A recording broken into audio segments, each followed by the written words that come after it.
Hello, welcome back. Episode 5 of Ball and All. We have special guests. Welcome back. You were here last year, Ted. Welcome Hello, back. how are you? Good. Last night, great game. I'm gonna throw out a great game. We just pulled up. Bengals and Steelers in Cincinnati. Joe Flacco, Bengals debut, former Jet quarterback, Another 40-year-old. another 40-year-old versus Aaron Rodgers, former Jet quarterback. As a Jet fan, I wanted to keep him. Look at the So numbers. did I. I know nobody wanted. I know they controversy. didn't play. They didn't play particularly well, but his numbers individually were some of the best in franchise history, which is saying something to how bad they pay quarterbacks. Yeah, I mean, look at the year he's having with Pittsburgh. Yeah, I mean, he looks like the Jets had a better running game. The Jets had, I mean, DK Metcalf is a beast. DK is one of the best wides in the league. I mean, you had Garrett Wilson and Devontae Adams, which if he stays, maybe Adams stays. I know Wilson had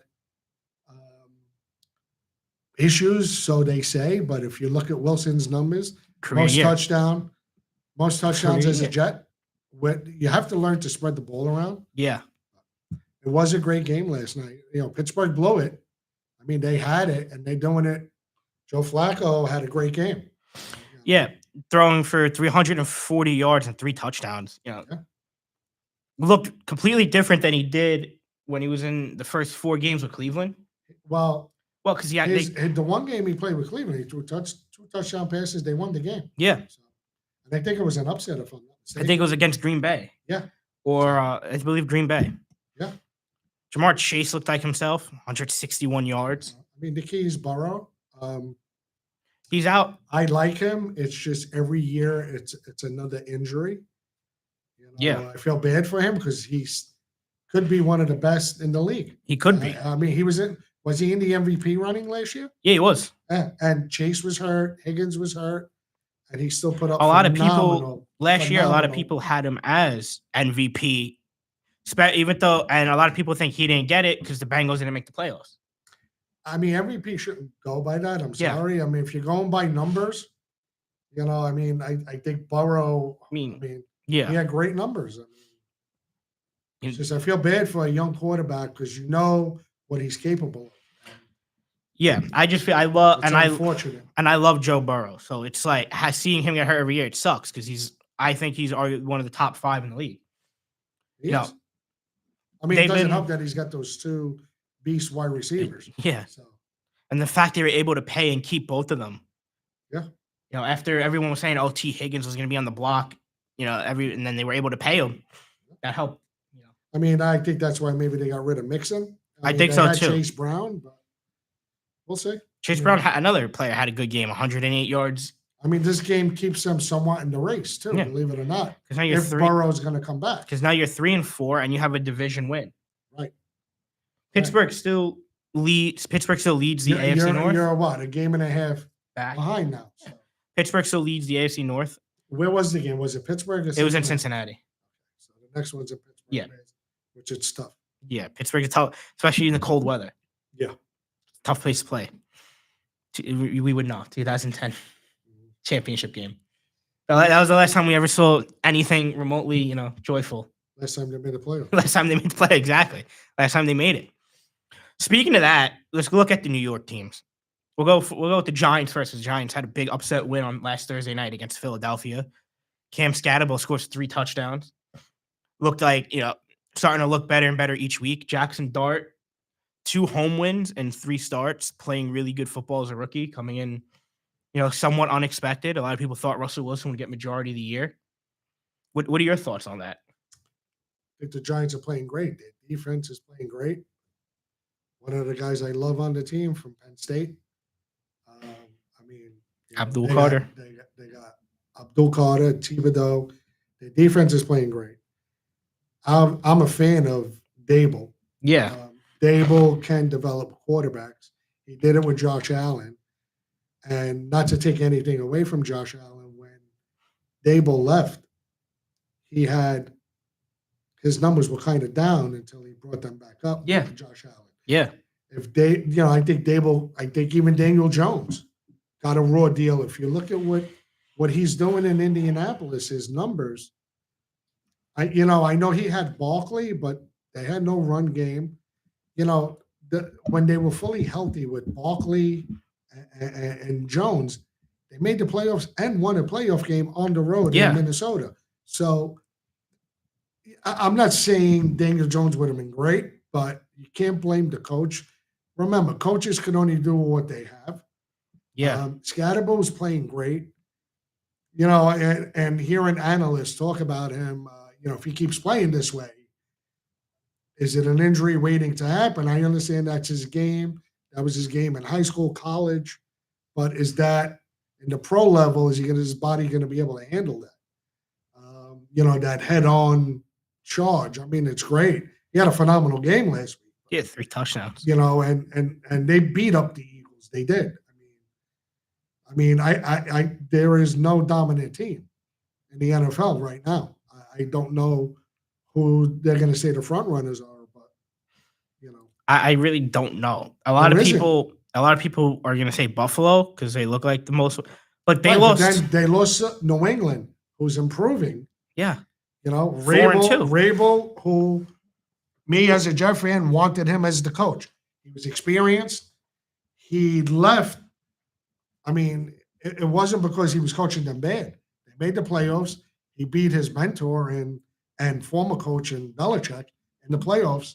Went to the championship game that year too, and almost beat Kansas City in that game too. I mean, they turned it around. Drake May looks like the real deal. They got some good young players there, and Buffalo lost to them, so that's a leg up. And then they lost to Atlanta the next week.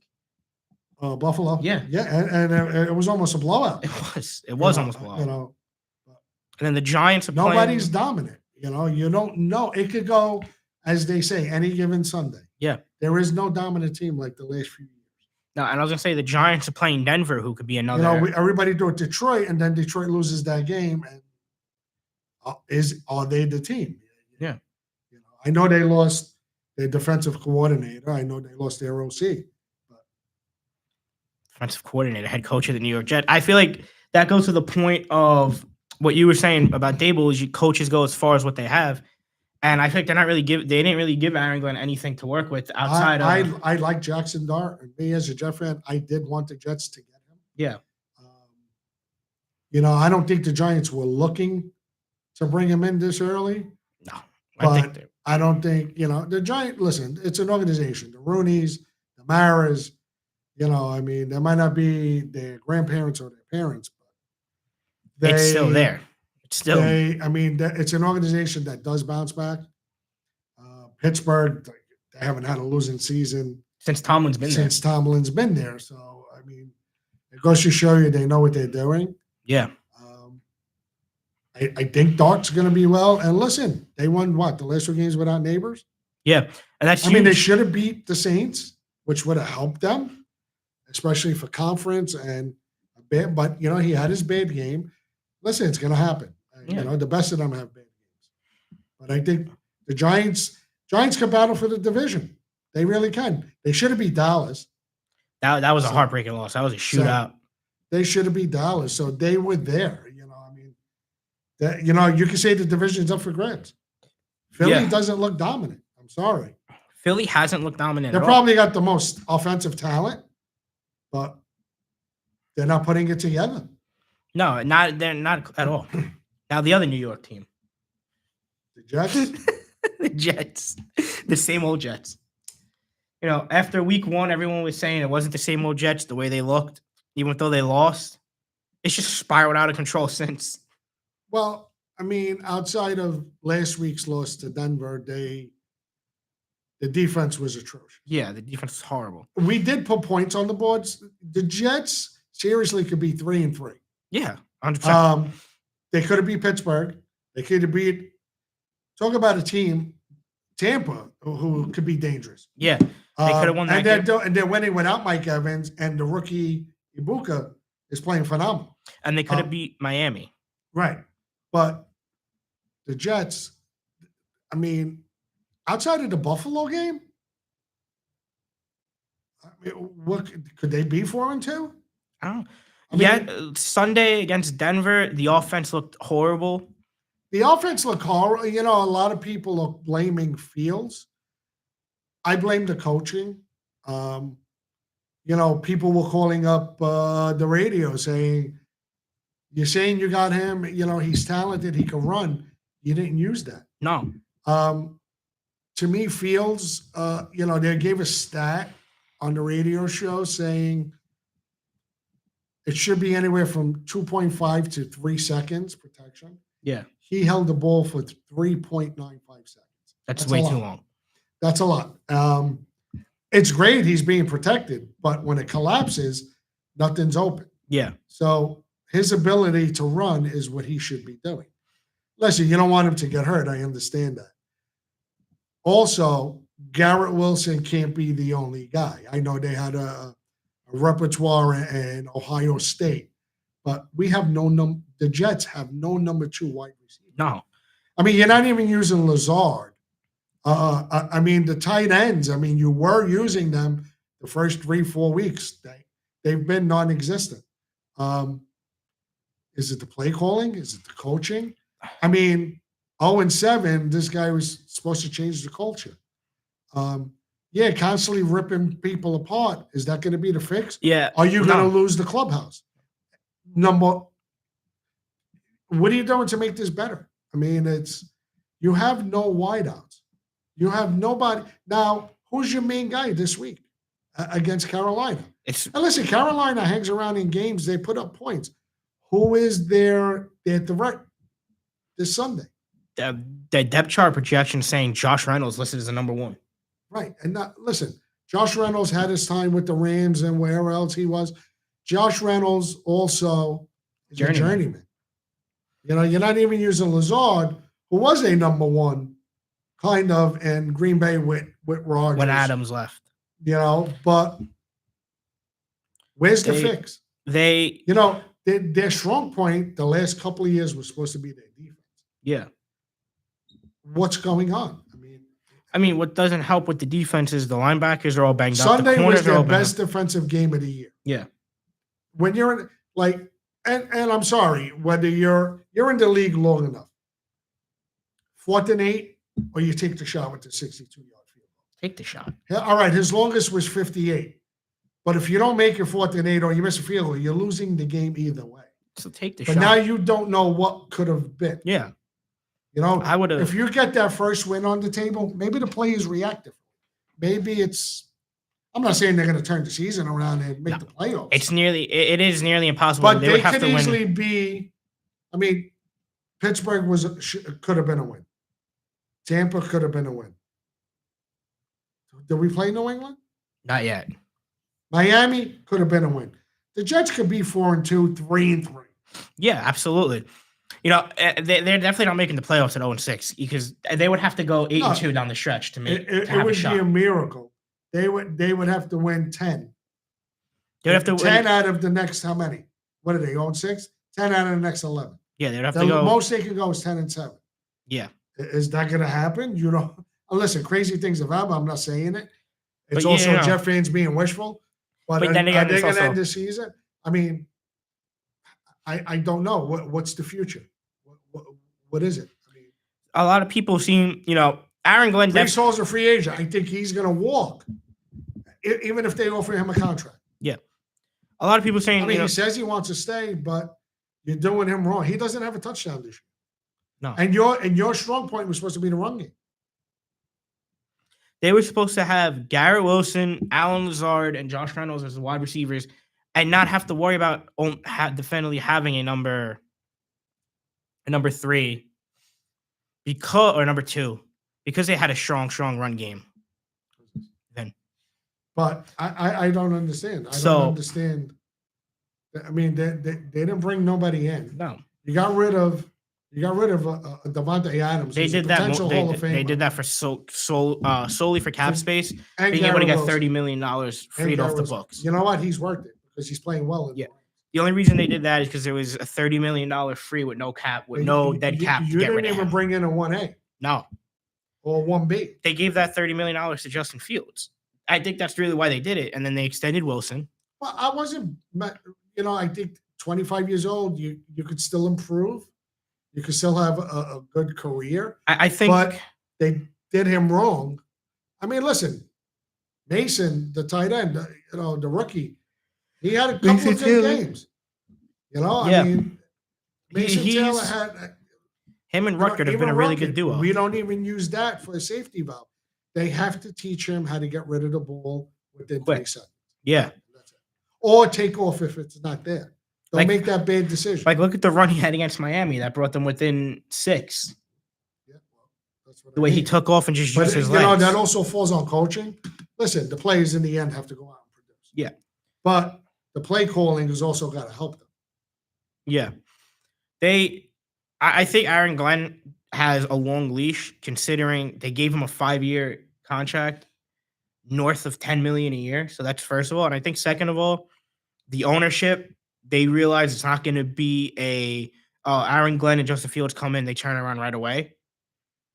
It's similar. You were hoping for them to be better. They similar. Seem worse. It's similar to how Detroit was when they first got Campbell. They seem worse.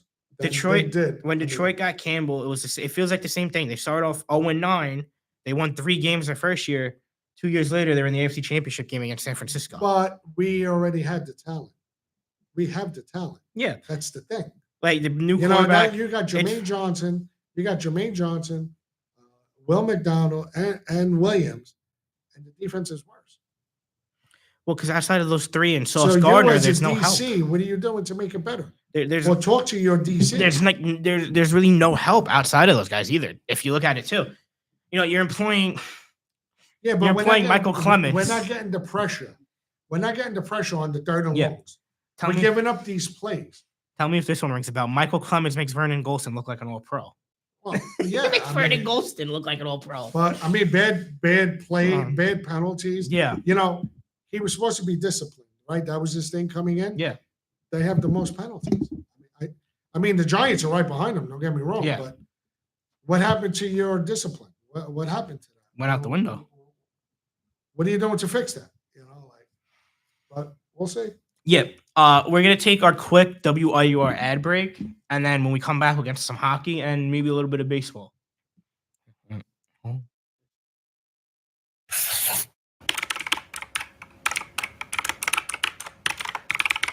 This is WIUR Radio. Hi, I'm Morgan Beastie from the Ionian, and I hope you're enjoying today's show. Are you looking for the latest scoop on campus news, sports, and more? Check out the Ionian, Iona University's very own award-winning student newspaper.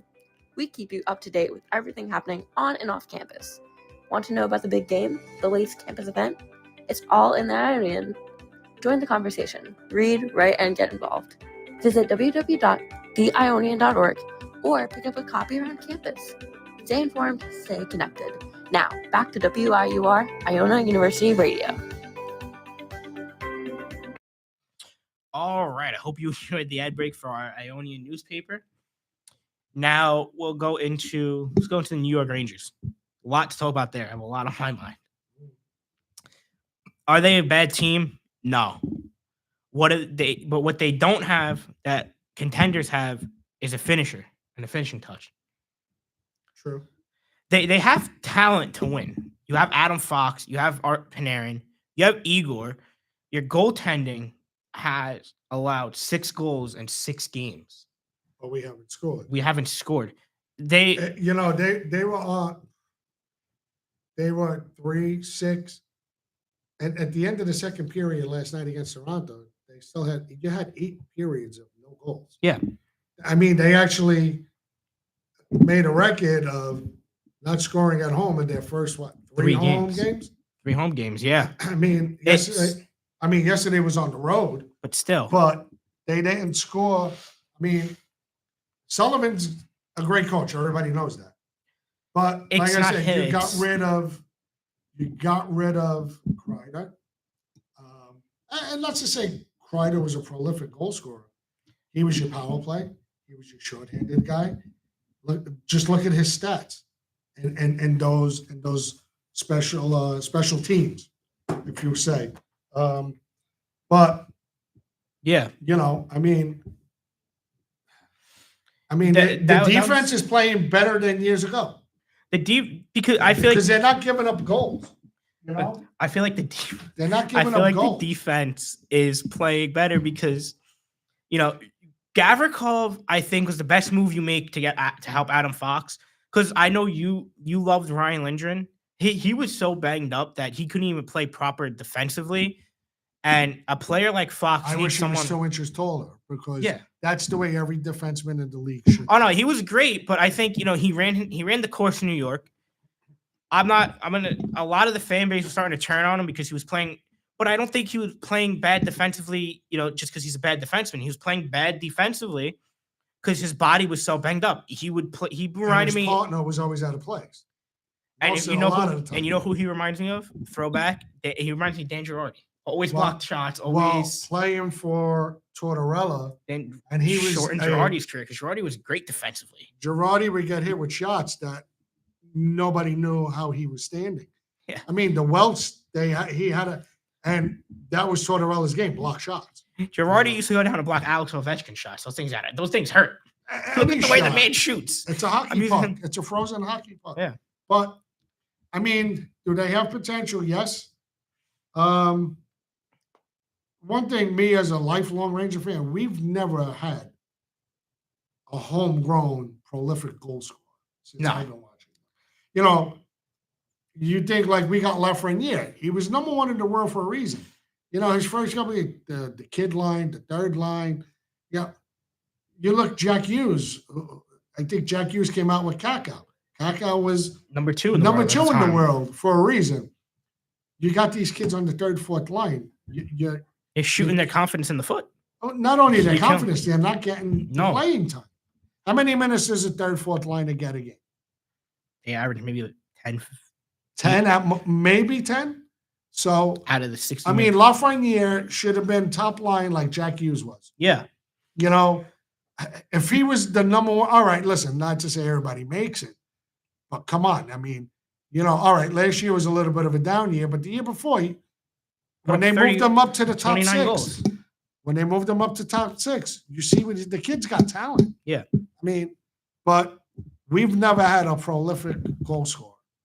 Not like other teams get these guys. No. Like, come on, Pittsburgh had Lemieux, Yager, and now Crosby. I mean, come on. Like, we've never even got lucky with one. Lemieux, they went from Yager and Lemieux right into the Crosby Malkin era. Right. In the early 2000s. They're all Hall of Famers. Yeah. So think about it. Crosby is just a different breed of a hockey player. And he's probably the closest you're going to see. I always say he's probably the closest talent-wise the NHL's had to Gretzky and Lemieux to come out. I do like McDavid. And then I feel like McDavid's right up there as well. I mean, Matthews is great. Matthews, I think, game winner last night. So. Matthews is the one that scored. Matthews scored 60 goals twice, and he hasn't even been in the league in 10 years yet. No, I think he scored 70 one year as well. He scored 69. He was a goal shy of 70. If he keeps doing it, because that's who they already started saying who's going to chase. They said if he keeps doing it now, he's going to be the one that's going after Ovi. If he stays healthy, it's possible. Absolutely. Listen, hockey players today going into their late 30s, early 40s. Ovi's 40. I mean, it's not the old game of banging hockey. And the rink, like I've always told you, the rink is a lot bigger. It's an Olympic-sized rink. There's no two-line pass. When Gretzky and these old-timers, Lemieux did it, you had to get to one line then the other.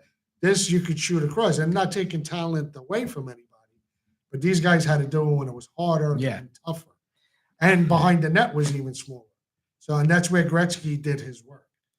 Not to take talent away, but people just, in every sport, have to stop comparing to certain players. Like, you're comparing everybody to Gretzky. No, right? Same thing with Jordan. They could be one in a lifetime.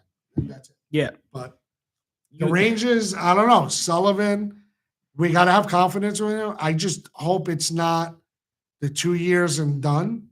I mean, I think they let Laviola go knowing they were going to have the opportunity. I think that's the only reason. But you can't wait 2 years. I mean, to me, the one person that should be gone already is Drury. I mean, last year we were the number one wild card or the front runner.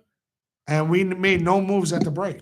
You made no impactful move. The moves you made, you got Carson Soucy, who's been playing, who last year after you got him played some of the worst defensive hockey on the Rangers and got healthy scratched majority down the stretch when they were basically out of the playoff push. You traded Kakko 2 years too late. The Rangers could have traded Kakko and Brennan Othmann when they had value and got Jake Gensel for a playoff push the year they won the President's Trophy, and they didn't want to do it. I think if they made that move, they might have won the Cup 2 years ago. Now you had to trade them. You had to trade Kakko for pennies on the dollar because, I mean, Will Borgen's not a bad defenseman, but, Kakko could have been worth more than Will Borgen in a 4th-round pick from Seattle. And then Brennan Othmann's in trade rumors, and they're saying his value is nowhere near first-round value where you drafted him. We did it with Buchnevich. We buried him on the bottom line. He left. He scored 20-something goals that year. Yeah, 29 and now he's goals, almost 30. He's averaging almost 30 a year in St. Louis. And that's his talent. We just don't put it together. Brett Howden on Vegas made him play on the 4th line. They could score 25 goals a year playing good hockey. I don't know. It's like the Rangers have some sort of inability over the last 15 years to develop the young talent they draft in the first round. The only one coaches. But they don't give them long enough. The only talent they've had that somewhat looked good when they developed him was Filipino, and they traded him for JT Miller, which I don't think was a bad trade, but he was the only one that really but he also got hurt a lot. And it's hard because it's that one concussion away from career ending. Yeah. I feel bad for him. And I love because he's talented. Filipino was a very good center. He was a good he was a true third line player. He was a good third line center for a contending team because he would get you on your third line 60 points a year. That's good for a contending team. Just imagine what he could do at the top line. Yeah, and the top for a contending team to have your third line center getting close to 60 points with 20 goals is great. Exactly. When Trocheck comes back, they got to put Zibanejad on Miller's wing. I think that'll open up offense. Because last year and the beginning of this year, before Trocheck got hurt, Miller and Zibanejad were on the same line together, and they were playing. They were moving the puck well. They were getting shot opportunities. Obviously, they weren't scoring because they've been struggling to score. I mean, we got to leave it up to see what Sullivan does. Let's see if he's the coach he is. Yeah. That's it. I think Sullivan's trying. You had the luxury of having Malkin, Crosby, Letang. Yeah, you had these guys. Let's see what he could do. I think it's coming down to really just a lack of scoring touches, hurting their production. Well, Adam Fox leads the team in goals. Coach. You got to make a game plan. Adam Fox leads the team in goals. Now, I love Adam Fox. I'm not if the current system is not working, you go back to football. Like the great coaches adapted to what wasn't working. So if their game plan for the week, if their game plan for that week wasn't working, they had a plan B. Yeah. They adapted at the second half and managed to either come back and win the game or make it a game. That's what made Belichick so great. Just throwing his name out there, using him. You know what? The Rangers need a Mike Keenan, Mark Messier reunion on the bench. I mean, Keenan left them right after they won the Cup. So if he stays, maybe they win 2 in a row. Who knows? Who knows? Because you still had a lot of that core. So you still had Messier. And again, was it him truly or was it the Dolans? You don't know. Going back to the Jets, going back to football, I wish they would sell the team. Please do. Please, God. Same thing. But then again, I mean, between the Dolans, the Knicks, and the Rangers have made the playoffs. A lot, too. In the 2000s, right? The Rangers made the playoffs from 2010 to 2017 almost consecutively. Maybe 1 year in that mix, they missed it. Then they retooled, and then within 3 years of retool, they were back to being playoff contenders. 2 Eastern Conference final trips and three playoff trips. I'm just not a fan of firing the coach every 2 years. But I think if I think, like you said, the only reason they even remotely thought of firing Laviolette after 2 years and a President's Trophy was because they knew Sullivan was going to be on the market. I think if they didn't think Sullivan was ready, was going to be there, they would have kept Laviolette 1 more year. Given you look what he did his first year, President's Trophy. Also, too, last year a lot of the players were hurt in and out of the lineup. Had, 85, 86 points. We had injuries. Everybody's like, "Oh, Kreider had 30? Played with a playing only 50-something games. He had like 23 goals. Played 50 games. He had 23 goals. He played with a back injury. He broke his hand in the Four Nations tournament, so he was playing with a broken hand. And there was one other injury I forgot he had. I forgot what the other one they said, but he played through 3 different injuries. And now he's healthy. And in the first 3 games with Anaheim, he scored 4 goals, including the game winner. I miss Chris Kreider. I miss Chris Kreider, man. I was always a fan of his. He was arguably probably the best goal scorer the Rangers had come up. He's second all time in goals, first all time, tied for first all time in power play goals. And he didn't get going really until later. Till his late 20s, early 30s. And now, like 30, 40, 35. People are like, oh, where is he? He doesn't have a lot of assists. Listen, it's not the years of yesterday where players had 100 points a year. No. They're not looking at assists. They're looking at goals. A guy like Panarin, wants score. having a guy like Panarin is a luxury that'll get you 90 assists, 80 assists a year, 110 points. Right? He's a winger. He's a winger. But that's having a lot of assists. That's not a winger's game anymore to have that. Elite level wingers, I'm going to use Jason Robertson. The guy scores 40, 50 goals a year. Him and Mikko Rantanen on Dallas, they don't average more than maybe 30 assists, 40 assists a year as a winger. Yeah, we'll see. We'll see. It's early. It's early in the year. I don't think they're in trouble yet, being it's the first month. I think they still need to gel. I do. I think they need to gel, and I think they should maybe make the team everybody's used to. I think to try to get scoring going a little bit, bring up, let's say from the minors, Gabe Perreault, right? Yeah. Bring him up from the minors. Why didn't he make the team? I think they sent him down more so for the just development to let him play, because I feel like they knew with bringing in Connor Sheary. They brought in Connor Sheary, Taylor Radish, Juuso Parson, and Johnny Brodzinski were all going to play ahead of him. So I don't think they want him to sit on the bench healthy scratched. We'll see. Yeah. All right.